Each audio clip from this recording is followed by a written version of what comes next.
is the last time you heard from him? Way back in May? Yeah. This needs to be reported to the police. Everybody's kept it a big dark secret. It was always pretty tense at the ranch. If the wrong thing was said or was done, there was fire in her eyes. We're all scratching our heads asking why, how, but It was money. very much so. I just kind of froze and I said, "Is that what I think it is?" She just looked at me and said, "You know you can't ever leave now, right?"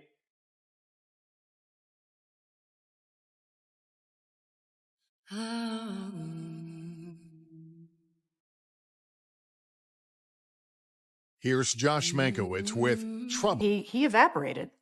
No one heard from him for 2 years. It was weird. The ranch had been Jake's life for most of his life. The spread was the 7-Eleven, hundreds of acres outside the town of Gunnison, under a canopy of Colorado sky. Jake lived there with his older sister Stephanie ever since they were kids. Jake, her husband. Stuck at home, Jake called his pal Randy about going to a movie up in Crested Butte.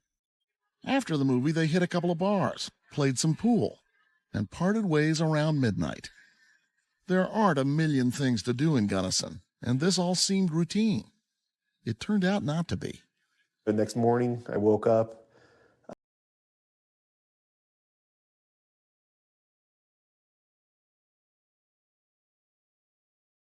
Have anything to go with at that point. By August, Jake had been gone almost 3 months. And by then, it seemed even his mom was becoming concerned. She filed a missing person report. That wasn't enough for Jake's friends. They wanted to get his story out, so they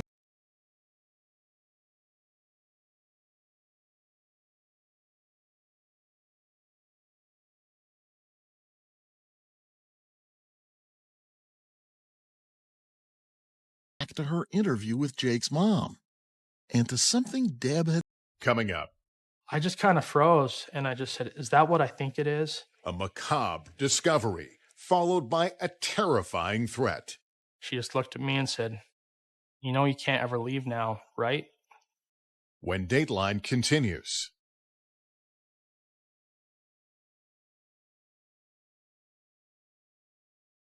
I'm Lester Holt.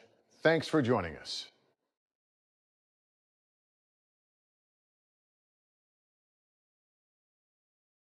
Trouble at the 7-11 Ranch. An Analytical Retelling. Part 1. The Unquiet Land. Chapter 1. The Weight of the Valley. The Gunnison Valley in western Colorado is a land of deceptive tranquility. It is a place where the sky feels immense, a boundless cerulean canvas stretched taut over jagged peaks and sprawling meadows. The wind, a constant and lonely traveler, whispers through fields of hay, making them ripple like a golden sea. It is a landscape that promises peace, a sanctuary from the clamor of the modern world. But the valley holds a deeper truth, one known to those who have long worked its soil and weathered its seasons. Its profound isolation is a double-edged sword. It can offer solace, but it can also become a crucible, a place where silence amplifies resentments, and vast open spaces can feel as confining as a prison cell. The beauty of the land is a veneer over an unforgiving core, a place that demands resilience and can drive those who lack it to desperate extremes. At the heart of this valley, nestled in a fold of the earth, lay the 7-11 Ranch.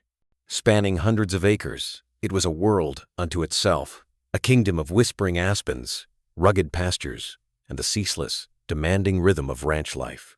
And for nearly all of his 29 years, this kingdom had been the entire world of Jake Millison. Jake was a man forged by the ranch. His days were measured not by the clock, but by the sun's arc across the sky. He moved with the quiet deliberation of someone intimately familiar with the land's every contour. His hands, calloused and strong, were skilled in the endless tasks that ranching demanded. Mending fences that snaked across the property, tending to the hay meadows, maintaining the machinery that was the lifeblood of the operation. He was a fixture of the landscape, as much a part of the 7-Eleven as the weathered barn and the creek that cut through the property. His life had been shaped by a series of departures and fissures within his family. The divorce of his parents when he was young was the first crack in his world. His mother, Deborah Deb Rudabaugh, a woman whose small, wiry frame concealed a will of formidable, unyielding steel, remarried a man who owned the 7-Eleven. The ranch became Jake's home, but it was a home built on a foundation of shifting loyalties. To ensure he could contribute more to the ranch's demanding workload, Deb decided to homeschool him. This decision, made under the guise of practicality, served a secondary, more insidious purpose. It tethered Jake ever more tightly to the land and to her, isolating him from the social fabric of the nearby town of Gunnison. He became a young man whose social circle was a small, tight knot of carefully chosen friends, a stark contrast to the vast, open land he inhabited. Jake's older sister, Stephanie, had always possessed a different spirit. Where Jake was bound to the ranch by a sense of duty and a quiet love for the land, Stephanie looked outward, her ambitions stretching far beyond the valley's confines. She had moved out, seeking a life in town, a life that Jake, in his quiet way, both envied and disdained. He loved his sister, but a chasm of understanding had opened between them.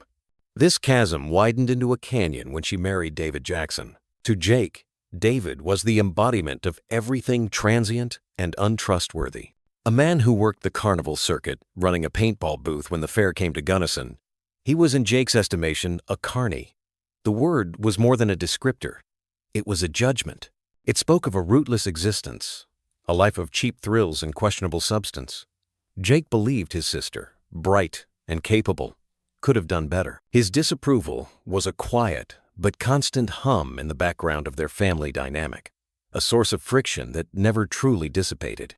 Stephanie and David built their life in town, their visits to the ranch becoming periodic and, for Jake, often unwelcome intrusions. The death of Jake's stepfather in 2009 was another seismic shift. At 23, the full weight of the ranch settled squarely onto Jake's shoulders. It was now his and Deb's responsibility, a shared burden that, instead of forging a stronger bond, began to expose the deep fractures in their relationship. The ranch was struggling financially, and the pressure was immense. In a desperate bid to save it, Jake took a grueling job on a fishing boat in Alaska. For 3 months, he endured the harsh, unforgiving world of commercial fishing, a life even more isolating than the ranch. He returned not with stories of adventure, but with a significant sum of money, every penny of which he poured directly back into the 7-Eleven. It was an act of profound sacrifice, a testament to his devotion to the only home he had ever known. Yet it seemed to earn him little more than the continued expectation of his servitude. His only true respite, his only source of unconditional acceptance, was his circle of friends. They were his chosen family, a brotherhood forged in the small-town hangouts of Gunnison. Randy Martinez, Nate Lopez, and the others were the witnesses to the Jake that existed beyond the rancher. With them, he could shed the heavy mantle of responsibility. They would shoot pool, drink beer, though Jake, ever the responsible one, would stick to Coca-Cola, happily serving as the designated driver. He was the quiet anchor of their group, the old man in a young man's body, his cautious nature a source of gentle ribbing. He was shy, especially around women, a trait his friends found endearing. They saw a man of discipline, integrity, and unwavering loyalty. In the winter of 2012, Jake discovered another world, another family, at the Gunnison Jiu-Jitsu gym. Martial arts offered him more than just physical training. It was a discipline that resonated with his own structured, self-controlled nature. Under the tutelage of his instructors and alongside sparring partners like Derek Chodorowski, Jake found an outlet for the quiet intensity that defined him. He was not a naturally gifted fighter, but his dedication was unparalleled. He was at the gym 4 nights a week, every week. His consistency, a quiet testament to his character. The gym became his sanctuary, a place where he could focus his mind and body, a place where the only conflicts were those settled honorably on the mats. It was also a place that gave him a sense of security, a feeling he was beginning to realize he desperately needed. The tension at the ranch, particularly when David Jackson was present, was a palpable thing. Jake began to confide in his closest friends that he was afraid of his brother-in-law. David's presence cast a long shadow, and Jake, for all his physical strength, felt a creeping sense of vulnerability. Jiu-jitsu became more than a hobby. It was a form of self-preservation, a way to feel capable of protecting himself within the increasingly hostile confines of his own home. He would arrive at the gym on his most prized possession, a 1976 Harley-Davidson Sportster. The motorcycle was a symbol of the freedom he rarely allowed himself to experience. He had owned it since high school, its engine a familiar, throaty rumble that announced his presence. Riding it, with his red bandana and leather jacket, was the one area of his life where he embraced a small measure of rebellion, a hint of the adventurous spirit his friend Nate Lopez knew he possessed. The bike was an extension of himself, a piece of his identity that was his and his alone. No one else was allowed to ride it. In mid-May of 2015, the predictable rhythm of Jake's life was disrupted. During a training session for an upcoming tournament in Denver, he landed awkwardly, twisting his ankle. The injury was severe enough that he had to pull out of the competition, a deep disappointment for someone so dedicated.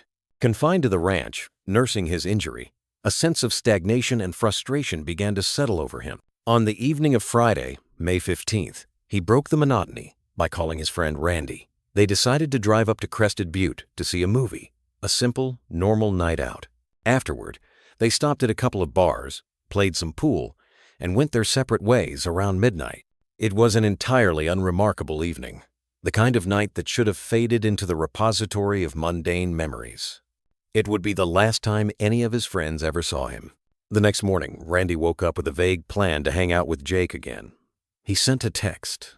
The message was delivered, but no reply came. He tried again later. Still silence. This was unusual. Jake was typically responsive, a constant presence in their daily communications. A day of silence stretched into 2, then 3. The silence was unnerving, a void where a familiar voice should have been. At the jiu-jitsu gym, his absence was noted. At first, his training partners assumed he was still recovering from his ankle injury. But as a week passed with no word, a collective sense of unease began to ripple through the group. Jake was not the kind of person to simply disappear. He was a man of routine, of discipline, of loyalty. For him to vanish without a word to the people who constituted his real family was more than out of character. It was inconceivable. Jake Millison had evaporated. The quiet man, who had spent his life tethered to a single piece of land, had vanished into the thin, cold air of the Gunnison Valley, leaving behind only a profound and terrifying silence. His friends felt it, a growing dread that something was terribly wrong. The beautiful, lonely valley had a dark side, and they were beginning to fear that it had finally swallowed their friend whole. Chapter 2. A Tapestry of Lies. In the first days following Jake Millison's disappearance, the world outside the 7-Eleven ranch continued its normal spin. The sun rose over the peaks, the wind rustled the hay, and the town of Gunnison went about its business. But for Jake's friends, a disquieting stillness had taken hold. The silence from his phone was no longer just unusual. It was a screaming alarm that only they seemed to hear. Every unanswered text, every call that went straight to a non-existent voicemail, deepened their collective anxiety. Randy Martinez was the first to drive out to the ranch. The familiar dirt road felt different, imbued with a new sense of foreboding. As he pulled up, the first thing he saw was Elmo, Jake's big black curly-haired dog, bounding out to greet him. The sight of the dog, loyal and ever-present, sent a chill down Randy's spine. Elmo was Jake's shadow.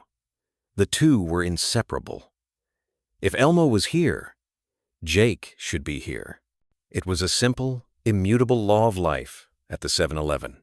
Deb emerged from the house, her expression a carefully constructed mask of maternal concern. When Randy asked where Jake was, her story was ready, delivered with a practiced ease that felt just slightly off. Jake had left, she said. He'd packed a bag and gone off with a friend she didn't know, heading to the Reno, Nevada area. He needed to get away, she explained, to clear his head. She spoke of the constant arguments they'd been having, painting a picture of a troubled young man buckling under the pressure of the ranch and his own personal demons. The story was plausible, but it didn't sit right with Randy. Jake wasn't impulsive. He was a planner, a man of routine, and he would never, under any circumstances, have left Elmo behind. Randy left the ranch with more questions than answers, the seeds of suspicion firmly planted in his mind. He immediately started calling the rest of their friends. The consensus was unanimous. Deb's story made no sense. They began a methodical canvass of everyone they knew who knew Jake. The result was always the same. No one had heard about a trip. No one had been told of any plans to leave. Jake hadn't mentioned Reno to anyone. He hadn't spoken of needing to get away.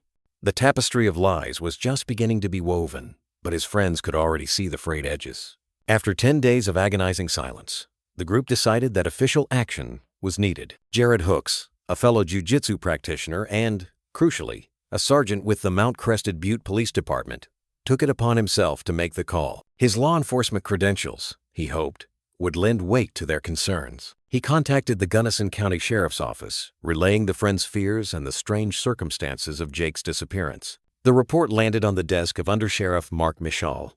His first step was standard procedure, a phone call to Jake's mother. Deb, now speaking to a police officer, repeated her story, adding new embellishments. Jake, she said, was off to study martial arts in Nevada. She also mentioned that his cell phone was broken. He had dropped it in an irrigation ditch. She even claimed to have the damaged phone sitting in a bag of rice in a futile attempt to dry it out. This detail was a masterstroke of misdirection. It neatly explained Jake's unreachability, providing a plausible, non-alarming reason for his silence. To further assuage any concerns, Michal also spoke with Jake's father, Ray, who lived elsewhere.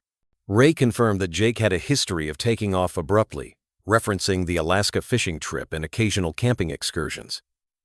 At 29, Jake was a grown man, under no obligation to report his whereabouts. From an official standpoint, there was nothing to suggest foul play. A young man with a history of spontaneous trips had left home after arguing with his mother. His phone was broken. It was a clean, simple narrative. The case was noted, but it was not yet a high-priority investigation. For the sheriff's office, there were 100 logical, non-criminal explanations for Jake's absence. He could have met a girl, decided to follow a job opportunity, or simply wanted to escape the confines of his life for a while. But Jake's friends were not placated. They knew the man, not the narrative. They knew his discipline, his love for his dog, his deep connection to his friends. They knew the two Jakes that were beginning to be described, the responsible friend they knew and the reckless, troubled son his mother portrayed, were not two sides of the same coin. The latter was a fiction. In early June, Undersheriff Mickle decided to pay a visit to the 7-Eleven in person. By this point, Deb had a new update to her story. She told him that Jake had briefly returned to the ranch late one night. He was with a friend she didn't recognize, driving a dark-colored pickup truck. She said she watched as they loaded up a significant amount of camping gear. He had taken enough supplies for 2 people, she emphasized, but there had been no room for Elmo. Then, as quickly as he had appeared, he was gone again. The story was becoming more elaborate, yet more unbelievable. Who takes a spontaneous, long-term camping trip without their beloved dog? Who returns home for supplies but doesn't speak to their mother for more than a few moments? The details felt constructed, designed to create the illusion of a man voluntarily severing his ties. Months bled into one another. The vibrant green of the Colorado summer faded into the fiery golds and reds of autumn. Jake had been gone for nearly 3 months. By August, it seemed that even Deb was ready to concede that the situation might be serious. Perhaps to maintain her charade of the worried mother, she officially filed a missing person report. This official step, however, did little to satisfy Jake's friends.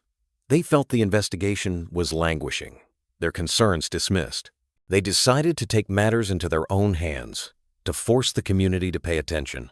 They contacted Chris Rourke, a reporter for the Gunnison Country Times. They shared their stories of Jake, painting a portrait of a loyal, disciplined man who would never have abandoned his life, his friends, or his dog. Rourke, an experienced local journalist, knew a compelling story when she heard one. She called Deb Rudabaugh for her side of the story. Over the phone, Deb's voice was a strange mixture of reticence and an almost compulsive need to talk. She repeated the now familiar narrative of Jake leaving with a friend, the broken phone, the trip to Nevada. But then, she introduced a shocking new element. "I'm not supposed to know, but I do know," Deb confided in Rourke, her tone dropping to one of grave secrecy, "that my son has been doing drugs. Everybody's kept it a big, dark secret." This was a bombshell. She claimed that Jake's involvement in mixed martial arts had led him down a dark path, that he had become a different person. She spoke of one argument and fight after another, casting herself as the long-suffering mother of an addict. She even recounted his brief return for supplies, adding the detail that he had wiped out my groceries, taking all the Chef Boyardee ravioli. It was a bizarre, trivial detail that felt both absurdly specific and utterly false. When Rourke's article was published, it sent shockwaves through Jake's circle of friends. They were incensed.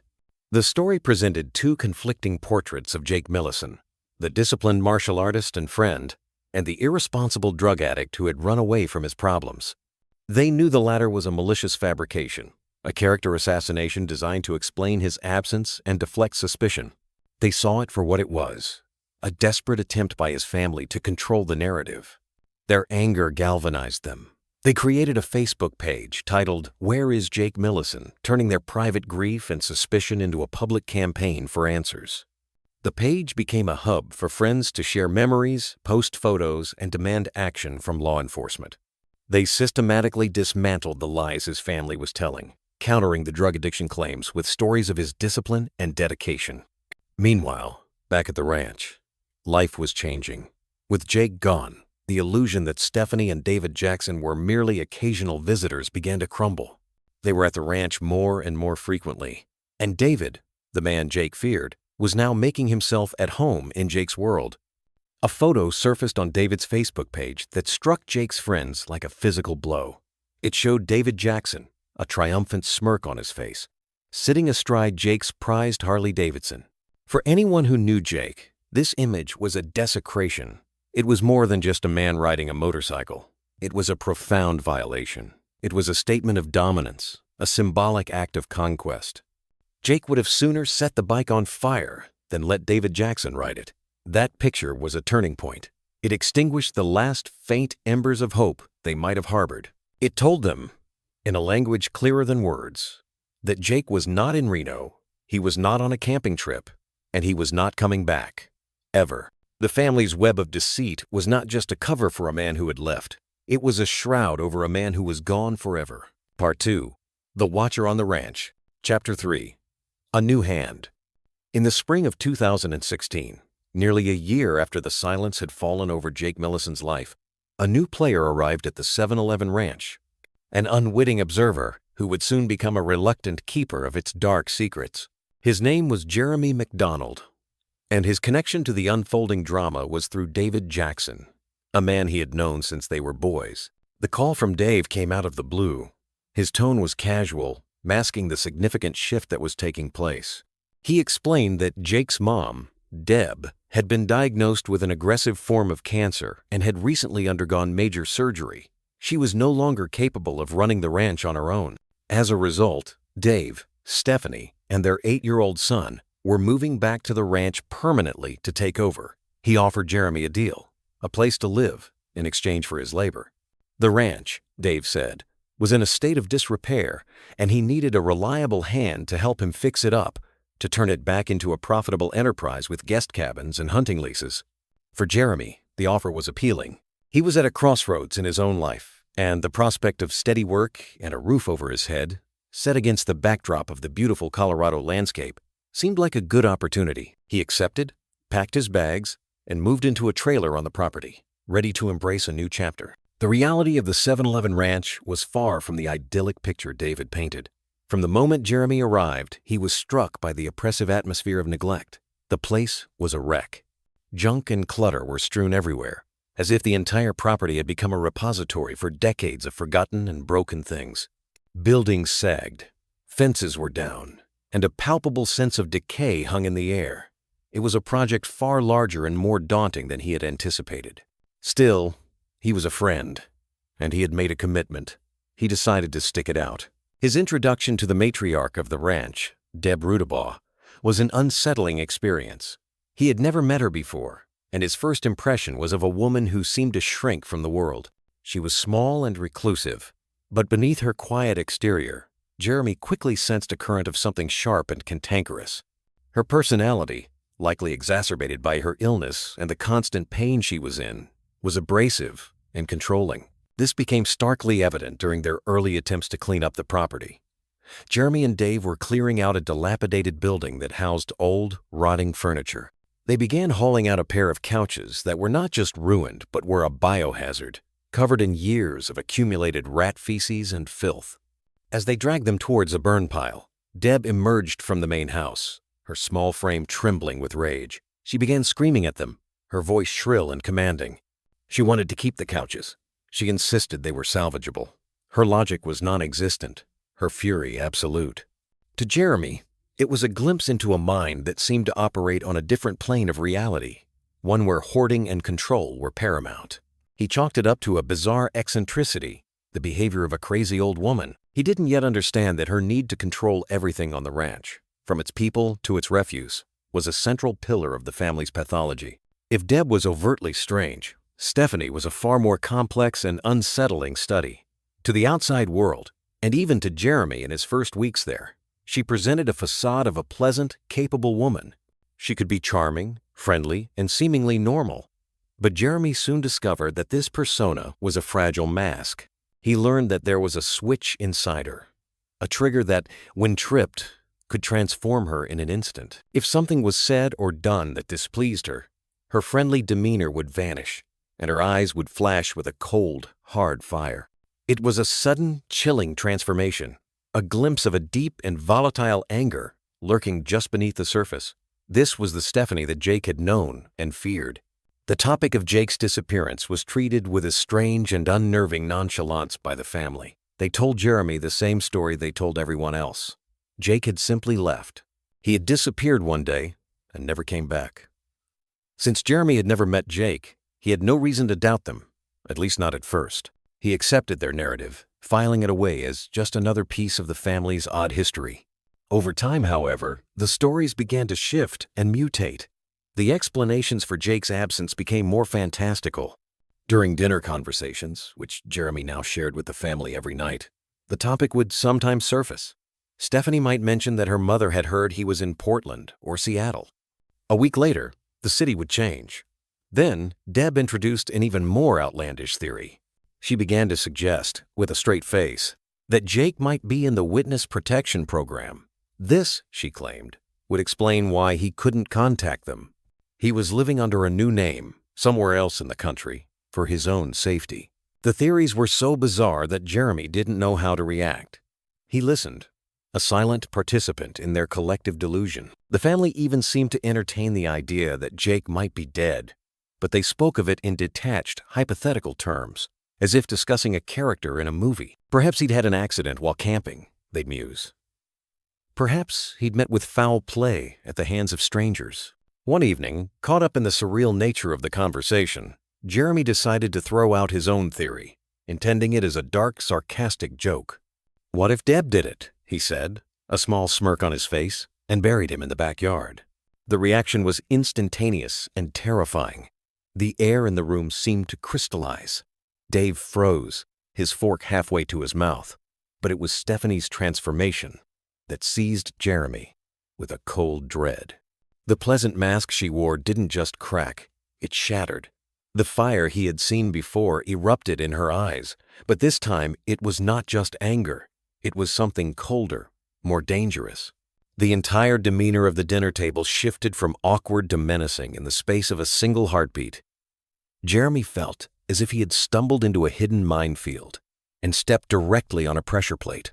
He knew with absolute certainty that he had said something terribly wrong, that his joke had landed dangerously close to an unthinkable truth. He quickly tried to backtrack, to laugh it off, but the damage was done. The moment passed, but the chill remained, a permanent lowering of the temperature in his relationship with the family. He had become more than a handyman. He was now a witness, a person who knew something, even if he couldn't yet articulate what it was. And in the twisted world of the 7-Eleven ranch, knowledge was a dangerous currency. Chapter 4. The Rib Cage. The months following Jeremy's ill-fated joke were a masterclass in cognitive dissonance. He tried to bury the memory of that night, to convince himself that he had overreacted, that Stephanie's explosive response was just another manifestation of the family's bizarre and unpredictable nature. He threw himself into his work, focusing on the tangible tasks of repairing the ranch, hoping that physical labor could crowd out the unease that had taken root in his mind. He ate dinner with the family each night, participating in their strained and superficial conversations, all the while feeling like an actor in a play whose script he didn't understand. Life settled into a tense, fragile routine. But the veneer of normalcy was thin, and it was about to be ripped away permanently. It happened 2 months before the raid that would finally bring the ranch's secrets into the light. It was a day like any other. Jeremy was working on a project near the main house. David Jackson was operating a backhoe, moving earth near the corral, a task that seemed routine on a ranch that always had a hole to be dug or a pile to be moved. Jeremy finished what he was doing and walked around the corner of a building, heading towards Dave to see what he needed help with next. He stopped dead in his tracks. The scene before him was so grotesque, so surreal, that his mind struggled to process it. Dave was standing beside the backhoe, looking down into a freshly dug hole. Next to him stood Stephanie. They were both staring intently at something on the ground. As Jeremy's eyes focused, the image resolved into a nightmare. Lying in the dirt, unearthed by the backhoe's bucket, was a human rib cage. It was unmistakably human. Below it, he could see the top part of a pair of blue jeans, caked in mud. Time seemed to freeze. Jeremy just stood there, paralyzed, a single question echoing in the sudden silence of his mind. "Is that what I think it is?" He managed to whisper, the words feeling foreign and clumsy in his mouth. His voice broke the spell. Dave and Stephanie whipped around, their faces a stark tableau of shock and panic. Dave's eyes were wide with undisguised horror. He looked like a child caught in a terrible act. But Stephanie's reaction was different. After the initial shock, her expression hardened. She threw her arms up in the air in a gesture of dismissive frustration. "I don't know what it is," she exclaimed, her voice a little too loud, a little too shrill. "I'm going to go call Mom." She turned and ran towards the house, leaving Jeremy and Dave standing over the gruesome discovery. Jeremy's heart was pounding against his ribs. The question of, "Is that Jake?" was no longer a question. In his gut, he knew it had to be. The outlandish stories, the shifting alibis, Stephanie's fiery reaction to his joke, it all coalesced in this single horrific moment. This was the secret they had been hiding.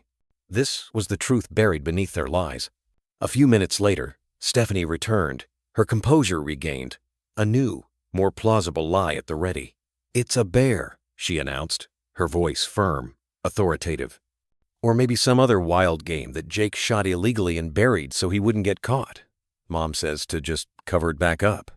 It was a ludicrous explanation.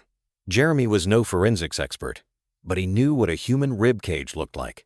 And he knew that the explanation was a lie constructed on the fly. A desperate attempt to patch the gaping hole that had just been torn in their narrative. But what could he do? He was on their property, miles from anywhere, completely dependent on them. He was outnumbered and terrified. He watched in a daze as Dave, his face pale and set, used the backhoe to push the dirt back into the hole, reburying the secret. The act was swift, efficient, and horrifyingly final. Jeremy didn't say another word. He couldn't. The moment had created a new, unspoken contract between them. He was no longer just an observer. He was now a co-conspirator in their silence. That night, the weight of what he had seen was crushing. He replayed the scene over and over in his mind. The white of the bones against the dark earth, the look on Dave's face, the cold, calculating speed with which Stephanie had manufactured a lie. He thought about calling the police.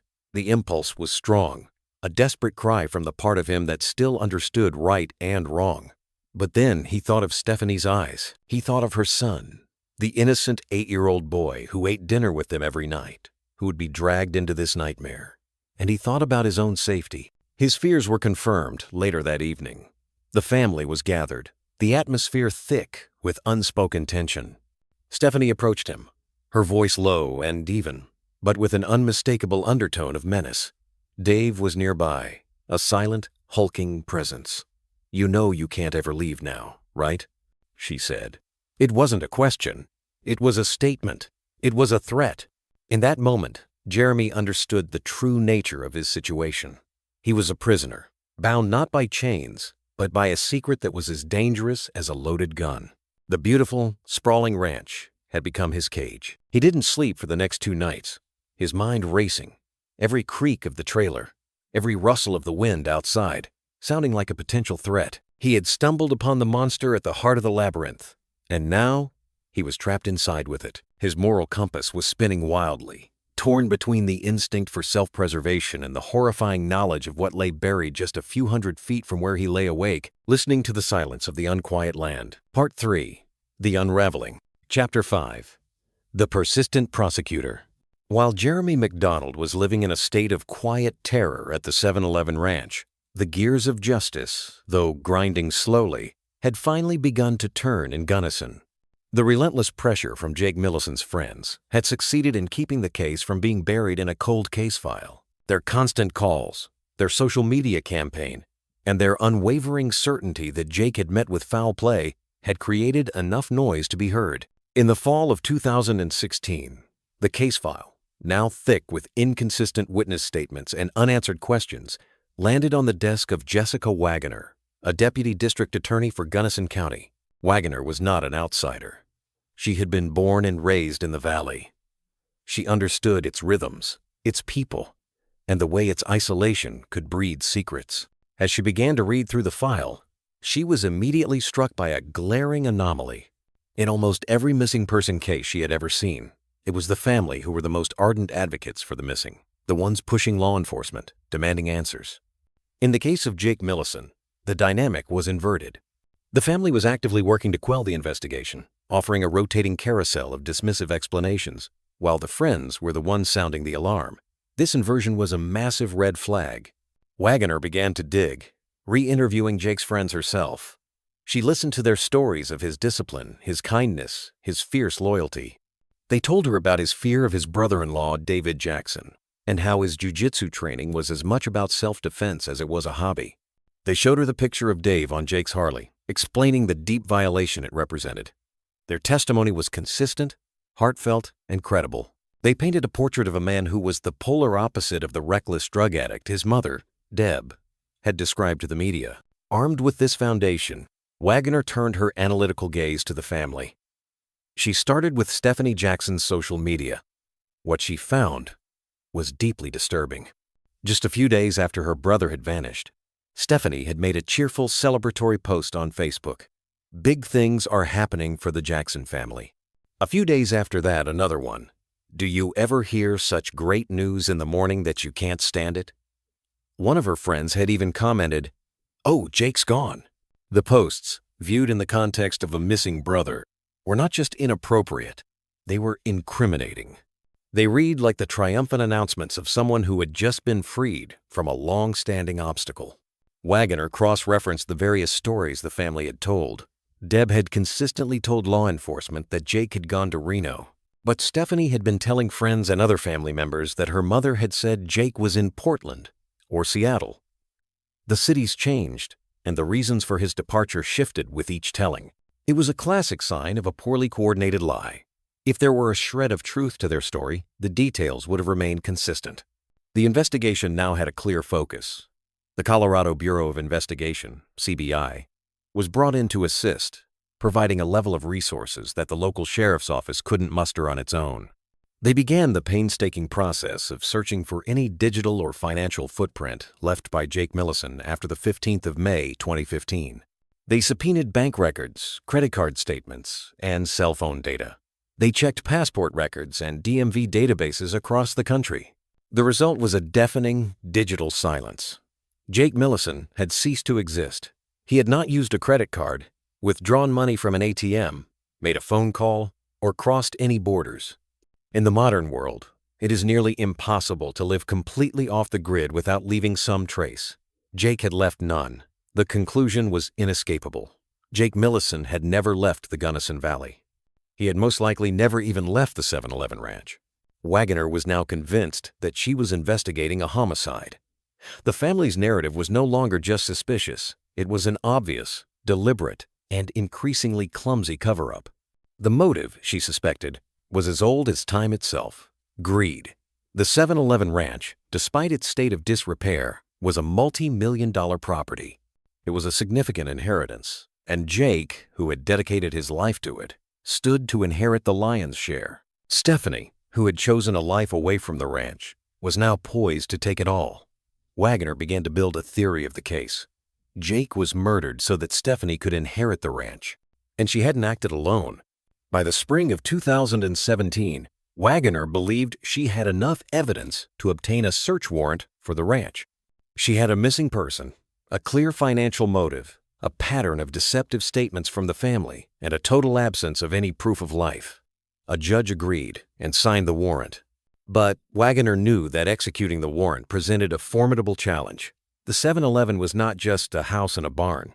It was a sprawling, massive property with countless places to hide a body. They owned hunting rights on adjacent mountain land, a quarry across the road, and the property was riddled with outbuildings, caves, and dense thickets of forest. Searching it would be a monumental undertaking. Furthermore, there was the weather.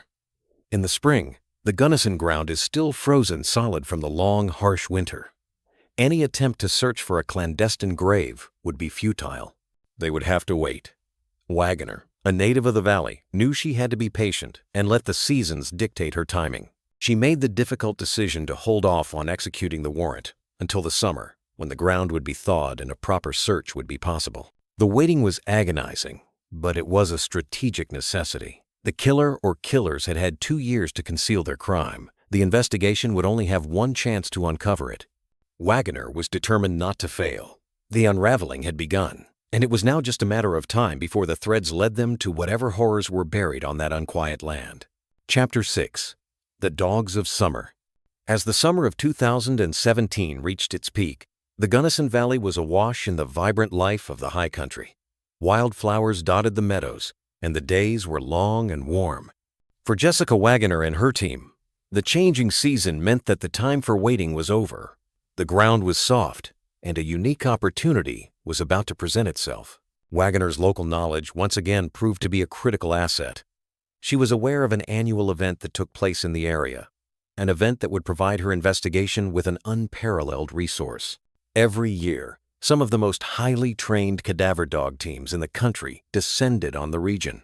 They came to get their FEMA certifications, using the area's old, abandoned mining towns and historic grave sites as training grounds. It was a convergence of specialized talent that was almost too good to be true. What better time to look for a body, Wagoner reasoned, than when there are a lot of cadaver dog teams in town? She reached out to the event organizers and made a request. The response was immediate and overwhelming. The dog handlers, a dedicated community committed to bringing closure to the families of the missing, were eager to help. A liaison was appointed, Lisa Higgins, a veteran dog trainer with over 3 decades of experience. Her dogs had worked on everything from missing children cases to the hunt for serial killers. She was tasked with coordinating the canine teams and integrating them into the law enforcement operation. The plan was set for July 17th.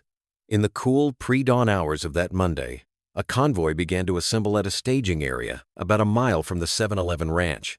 It was a formidable force. Dozens of investigators from the Gunnison County Sheriff's Office, the CBI, and other local agencies gathered alongside the specialized canine units. The atmosphere was tense, a mixture of grim determination and nervous anticipation. They had all reviewed the case file. They knew the family's history of deception. They were not going to a home to search for clues. They were going to a suspected crime scene to search for a body. As the main force waited, a small, advanced team of investigators broke off and drove up the long dirt road to the ranch. Their primary objective was to serve the warrant and secure the residents, Deb, Stephanie, and David. The sudden appearance of law enforcement shattered the morning quiet. Jeremy McDonald was asleep in his trailer when a loud, insistent pounding on his door jolted him awake. "Police! Open up! Come out with your hands up!" The commands were sharp, leaving no room for negotiation. Jeremy emerged, blinking in the morning light, his heart hammering in his chest. For him, this moment was not a surprise. It was the terrifying, inevitable culmination of the last 2 months. Ever since the day he had seen the ribcage, he knew exactly why they were there. While Jeremy was being secured, other officers entered the main house. They found Deb, Stephanie, and David. The family was separated, and the initial questioning began. The lead investigator approached Deb Rudabaugh. She was now frail, her body ravaged by the stage 4 cancer that had taken hold. She sat at her kitchen table, a small, diminished figure. Yet her eyes still held a spark of the defiant, controlling woman she had always been. The investigator began questioning her about her missing son. At first, she was evasive, clinging to the tattered remnants of the stories she had been telling for 2 years. She spoke of Reno, of Jake's drug problems, of his desire to be left alone. She was calm, almost unnervingly so. The investigator continued to press, his questions becoming more pointed. He knew he had a powerful card to play. He told her about the force that was currently assembled just down the road. He told her about the dozens of officers. And then he told her about the dogs. He described the cadaver dogs, explaining their specialized training, their single-minded purpose, to find the dead. He explained that these dogs were the best in the country and that they would be released onto her property to search every inch of it. He watched her face for a reaction. There was no dramatic breakdown, no sudden flood of tears. Instead, a subtle shift occurred. The fight seemed to drain out of her. Perhaps it was the finality in the investigator's tone. Perhaps it was the image of the dogs, an unstoppable force of nature that could not be lied to or manipulated. Or perhaps, after 2 years of carrying the weight of her secret, the sheer exhaustion of it all finally broke her. In a voice that was chillingly cool and matter-of-fact, Deb Rudabaugh confessed. While Jake was asleep in the upstairs area of the lodge, she said, her voice barely above a whisper, I went up and I shot him in the head. The confession hung in the air, a statement of such monstrous simplicity that it was difficult to comprehend. A mother describing the murder of her son with the emotional detachment of someone recounting a trip to the grocery store. She went on to explain what she did next. She claimed that she, alone, had managed to drag his body down the stairs and out of the house. Then, she said, she had used the ranch's backhoe to bury him in a manure pile in the corral.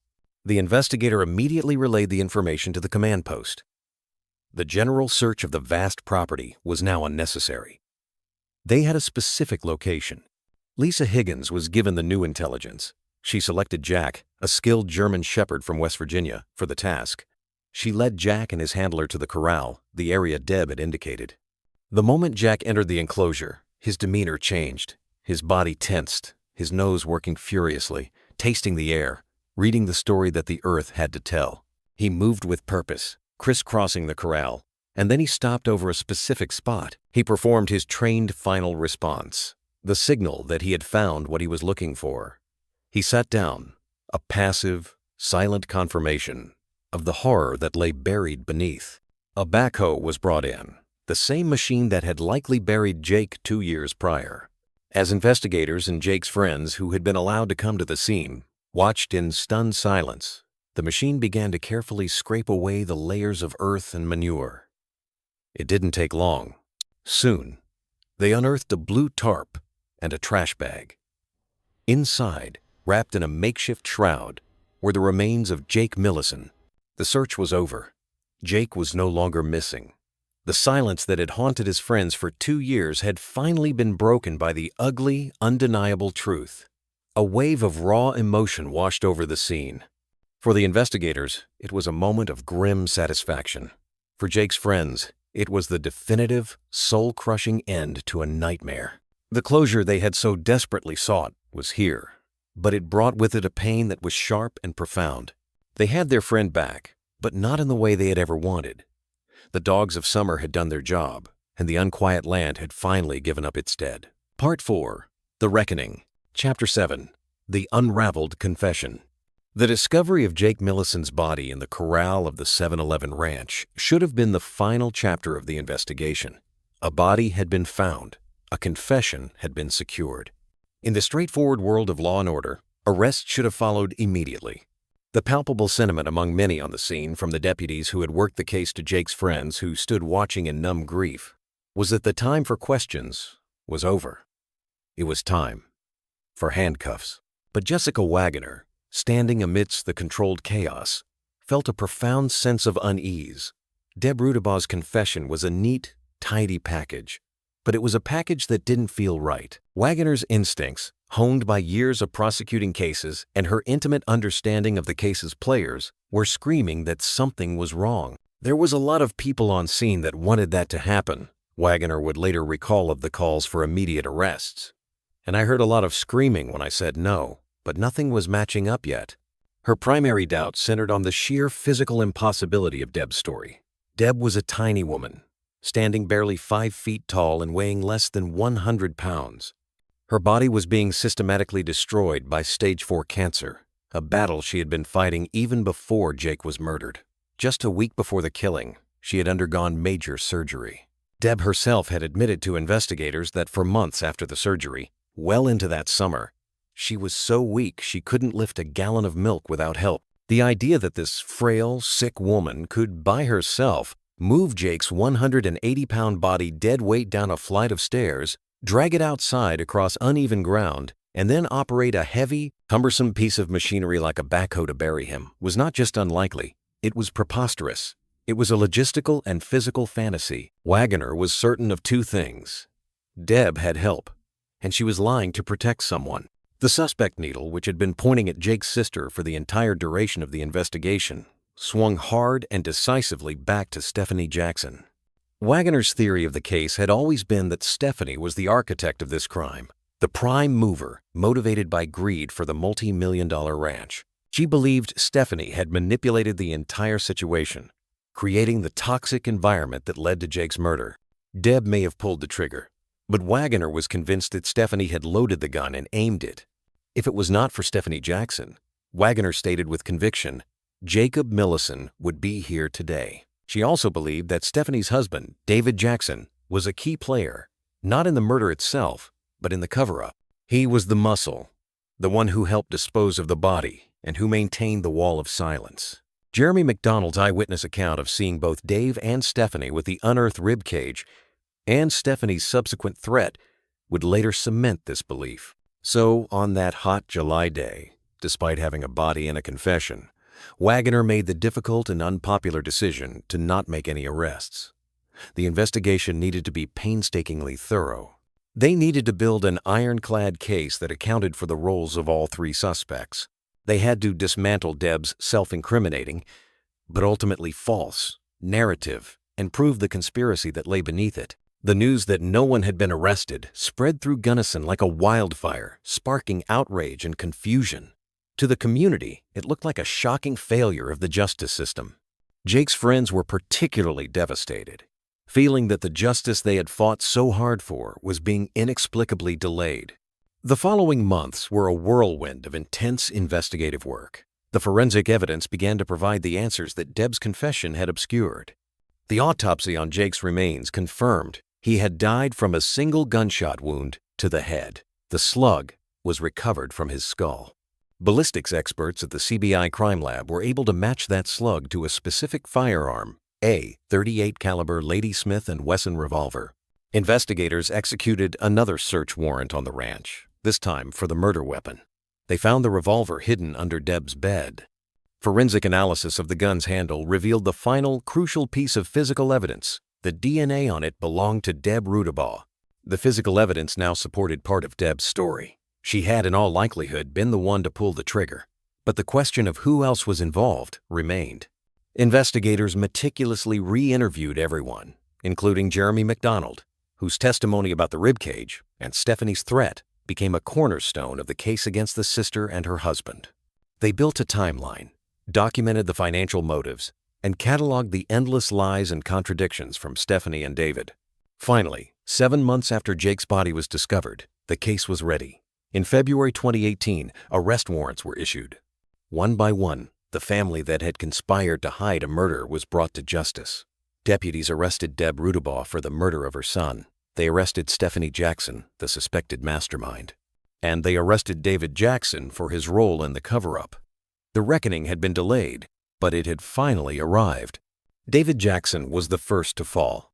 Faced with the evidence against him, and likely wishing to avoid a murder charge, he pleaded guilty to tampering with a deceased human body. He was sentenced to 10 years in prison. His plea was an admission that the cover-up was a coordinated effort, the first official crack in the family's crumbling wall of lies. In May 2019, 4 years after she had murdered her son in his sleep, Deb Rudabaugh stood before a judge. With the forensic evidence against her irrefutable, she pleaded guilty to second-degree murder. But even in her plea, she made one last, desperate attempt to protect her daughter. "My daughter, Stephanie Jackson," she stated for the court record. Her voice weak but firm, in no way knowingly had anything to do with Jake's death or subsequent cover-up. She was sentenced to 40 years in prison. effectively a life sentence for a woman in the final stages of terminal cancer. This left Stephanie. She was facing a trial for first-degree murder. The prosecution's case was strong, built on her motive, her suspicious behavior, and her attempts to control the narrative. Rather than risk a life sentence, she took a plea deal. She pleaded guilty to the lesser charges of aiding and abetting and tampering with a deceased body. At her sentencing, she delivered a prepared statement, a final, audacious performance in which she cast herself as a victim. "What I am guilty of," she said, her voice filled with feigned remorse, "is believing the stories and lies my mother told everyone for over 2 years." She placed the entire blame on her dead brother and her dying mother, apologizing to her family for the consequences of my mother's heinous actions. The judge was not moved. He saw through the performance, recognized the deep-seated greed and manipulation that had driven her. He sentenced her to the maximum allowable term under her plea agreement, 24 years in prison. The legal battles were over. The secrets of the 7-Eleven ranch had been exposed, its conspirators brought to justice.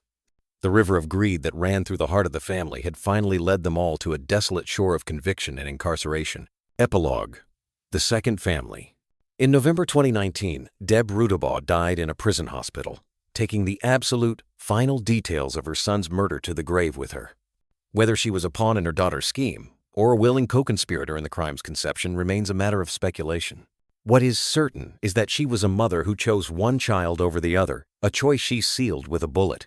Stephanie remains in prison, likely never to reveal the full extent of her role in the events that led to her brother's death.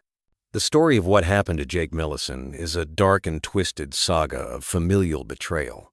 It is a story about how the bonds of blood can be corrupted by jealousy and greed. But it is also, and perhaps more importantly, a story about a different kind of family, the one that is chosen, not given. If it were not for Randy Martinez, Nate Lopez, Derek Chodorowski, Jared Hooks, and the rest of Jake's fiercely loyal friends, this case would almost certainly have remained unsolved. They were the ones who refused to accept the lies. They were the ones who recognized the deep contradictions between the man they knew and the fiction his family created. They were the ones who kept the pressure on law enforcement, who turned their private grief into a public demand for justice. The Millison and Jackson family grievously underestimated this second family. They believed that with Jake gone, no one would be left to question their narrative. They believed that the loyalty of friends was a pale, flimsy thing compared to the granite wall of family silence. They were wrong. In the end, Jake's family fought against him, erasing his life and assassinating his character to conceal their crime. But his friends fought for him. They defended his memory, honored his character, and ultimately solved his murder. The beautiful, lonely valley where Jake lived and died is quiet once more. The 7-Eleven ranch stands as a silent monument to a fractured family and a brutal crime. But the legacy of Jake Millison is not one of victimhood. It is a testament to the enduring power of friendship and the unwavering loyalty of a chosen family who refused to let their friend be forgotten, and who, against all odds, brought the truth out of the darkness and into the light. Trouble at the 7-Eleven ranch. A descent into blood and betrayal. Part 1. The Unquiet Land. Chapter 1. The Weight of the Valley. The Gunnison Valley in western Colorado is a land of deceptive tranquility.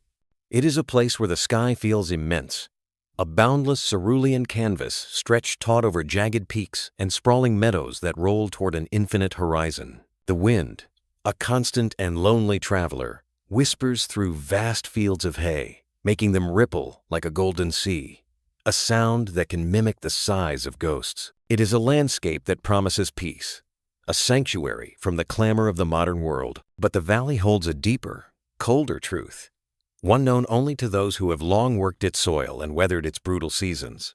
Its profound isolation is a double-edged sword. It can offer solace, but it can also become a crucible, a pressure cooker where silence amplifies resentments and vast open spaces can feel as confining as a prison cell. The raw, staggering beauty of the land is but a veneer over an unforgiving core, a place that demands a resilience bordering on inhuman and can drive those who lack it to the most desperate and violent of extremes. At the heart of this valley, nestled in a fold of the earth as if hidden from the judgment of the sky, lay the 7-Eleven Ranch.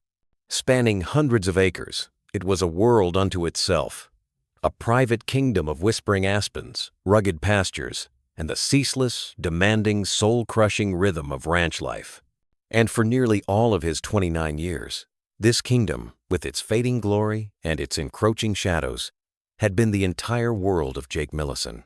Jake was a man forged by the ranch, hammered into shape on the anvil of its demands.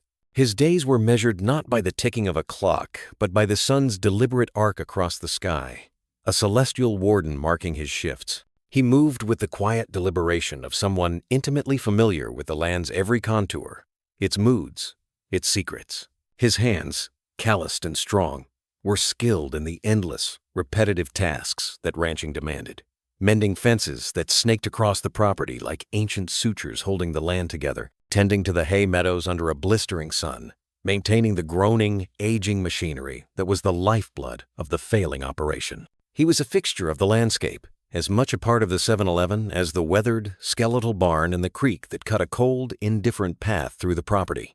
His life had been shaped by a series of departures and fissures within his family, cracks that had started small and widened into impassable chasms. The divorce of his parents when he was young was the first tremor, shaking the foundations of his world. His mother, Deborah Deb Rudabaugh, a woman whose small, wiry frame concealed a will of formidable, unyielding steel, remarried a man who owned the 7-Eleven. The ranch became Jake's home, but it was a home built on a foundation of shifting loyalties and unspoken debts. To ensure he could contribute more to the ranch's demanding workload, a contribution she viewed not as a choice, but as an obligation, Deb decided to homeschool him. This decision, made under the guise of practicality, served a secondary, more insidious purpose. It tethered Jake ever more tightly to the land, and, by extension, to her. It was a chain, forged of love and duty, that isolated him from the social fabric of the nearby town of Gunnison. He became a young man whose social circle was a small, tight knot of carefully chosen friends, a stark contrast to the vast, empty land he inhabited. Jake's older sister, Stephanie, had always possessed a different spirit, a restless energy that chafed against the valley's confines, where Jake was bound to the ranch by a deep-seated sense of duty and a quiet, almost reverent love for the land. Stephanie looked outward, her ambitions stretching far beyond the jagged peaks that formed their horizon. She had moved out as soon as she could, seeking a life in town, a life of casual freedoms and new faces that Jake, in his quiet way, both envied and disdained. He loved his sister, but a chasm of understanding had opened between them. This chasm widened into a canyon when she married David Jackson. To Jake, David was the embodiment of everything transient, shallow, and untrustworthy. A man who worked the carnival circuit, running a paintball booth when the fair came through Gunnison, he was, in Jake's estimation, a carny. The word was more than a descriptor. It was a judgment, heavy with contempt. It spoke of a rootless existence, a life of cheap thrills, grift, and questionable substance. Jake believed his sister, who was bright and capable, had settled for something far beneath her. His disapproval was a quiet but constant hum in the background of their family dynamic, a source of friction that never truly dissipated. Stephanie and David built their life in town, their visits to the ranch becoming periodic, and for Jake, often unwelcome intrusions, invasions of his sanctuary. The death of Jake's stepfather in 2009 was another seismic shift, the ground falling away beneath his feet. At 23, the full weight of the ranch, its debts, its decay, its demands, settled squarely onto Jake's shoulders. It was now his and Deb's responsibility, a shared burden that, instead of forging a stronger bond, began to expose the deep, necrotic fractures in their relationship. The ranch was struggling financially, bleeding money season after season, and the pressure was immense. In a desperate bid to save it, Jake took a grueling, soul-testing job on a fishing boat in Alaska. For 3 months, he endured the harsh, unforgiving world of commercial fishing, a life even more isolating and dangerous than the ranch. He returned not with stories of adventure, but with a significant sum of money, every single penny of which he poured directly back into the 7-Eleven. It was an act of profound sacrifice, a testament to his unwavering devotion to the only home he had ever known. Yet, this monumental effort seemed to earn him little more than the continued expectation of his servitude. a silent acknowledgement that his life was collateral for the land. His only true respite, his only source of unconditional acceptance, was his circle of friends. They were his chosen family, a brotherhood forged in the small-town hangouts of Gunnison. Randy Martinez, Nate Lopez, and the others were the witnesses to the Jake that existed beyond the stoic rancher. With them, he could shed the heavy mantle of responsibility that was slowly crushing him. They would shoot pool, drink beer, though Jake, ever the responsible one, would stick to Coca-Cola, happily serving as the designated driver, a quiet guardian to his more rambunctious friends. He was the quiet anchor of their group, the old man in a young man's body, his cautious nature, a source of gentle ribbing. He was shy, especially around women, a trait his friends found endearing. They saw a man of discipline, integrity, and unwavering loyalty. They saw the man his own family seemed incapable of seeing. In the winter of 2012, Jake discovered another world, another family, at the Gunnison Jiu-Jitsu gym. Martial arts offered him more than just physical training. It was a discipline that resonated with his own structured, self-controlled nature. Under the tutelage of his instructors and alongside sparring partners like Derek Chodorowski, Jake found an outlet for the quiet intensity that defined him. He was not a naturally gifted fighter, but his dedication was unparalleled. He was at the gym 4 nights a week. Every week, his consistency, a quiet testament to his character. The gym became his sanctuary, a place where he could focus his mind and body, a place where the only conflicts were those settled honorably on the mats, governed by rules and respect. It was also a place that gave him a sense of security, a feeling he was beginning to realize he desperately needed. The tension at the ranch, a palpable, suffocating thing, was escalating, particularly when David Jackson was present. Jake began to confide in his closest friends, his voice low, that he was afraid of his brother-in-law. David's presence cast a long shadow, filled with unspoken antagonism and a coiled, unpredictable energy. Jake, for all his physical strength, felt a creeping sense of vulnerability in his own home. Jiu-jitsu became more than a hobby. It was a form of self-preservation, a desperate attempt to feel capable of protecting himself within the increasingly hostile confines of the 7-11. He would arrive at the gym on his most prized possession, a 1976 Harley-Davidson Sportster. The motorcycle was a symbol of the freedom he rarely allowed himself to experience.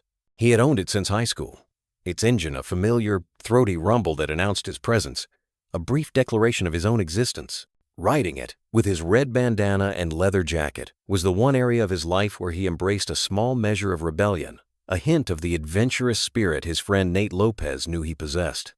The bike was an extension of himself, a piece of his identity that was his and his alone. It was sacred. No one else was allowed to ride it. In mid-May of 2015, the predictable, grinding rhythm of Jake's life was disrupted. During a training session for an upcoming tournament in Denver, he landed awkwardly, twisting his ankle. The pain was sharp, immediate. The injury was severe enough that he had to pull out of the competition, a deep disappointment for someone so dedicated. Confined to the ranch, nursing his injury, a sense of stagnation and bitter frustration began to settle over him like a shroud. On the evening of Friday, May 15th, he broke the monotony by calling his friend Randy. They decided to drive up to Crested Butte to see a movie, a simple, normal night out, a brief escape. Afterward, they stopped at a couple of bars, played some pool, and went their separate ways around midnight. It was an entirely unremarkable evening, the kind of night that should have faded into the repository of mundane memories. It would be the last time any of his friends ever saw him alive. The next morning, Randy woke up with a vague plan to hang out with Jake again. He sent a text. The message was delivered, but no reply came. He tried again later. Still silence. This was unusual, a deviation from the pattern that governed their friendship. Jake was typically responsive, a constant presence in their daily communications. A day of silence stretched into 2, then 3. The silence was unnerving, a void where a familiar voice should have been. It felt wrong, like a sudden, unnatural stillness in the heart of a storm. At the jiu-jitsu gym, his absence was noted. At first, his